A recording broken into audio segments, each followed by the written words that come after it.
dalawa na ang hana-harvest natin. Ayan.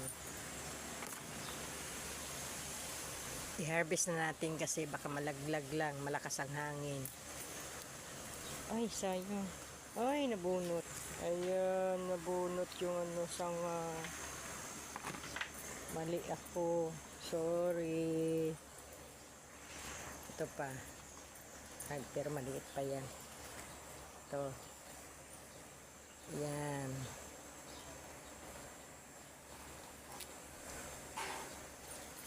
Ay, matanggal yung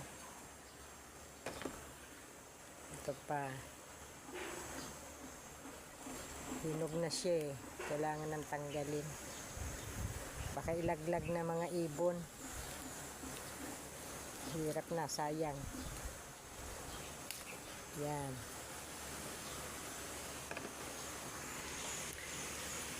May natira pa siya ito. Pero pwede pa to sa sunod na lang. Yan. Ito pa. At saan pa ba yung iba? Ito pa maliit. Isa, dalawa, tatlo. Tapos dito apat. May naloklog na iso. Yan oh. Ito. Maliit pa siya. Ba't parang ang daming nawala? Ayan. Ayan. Labo. Ayan. Pasunod na lang yan. Para mailagay mamaya sa apritada. Mag-apritada ako mamaya.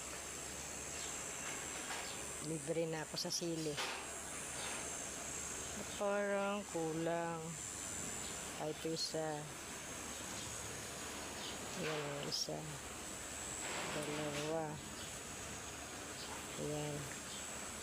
Pilaw pa siya. Kaya hindi muna natin kunin. Ito. Pahinog na rin.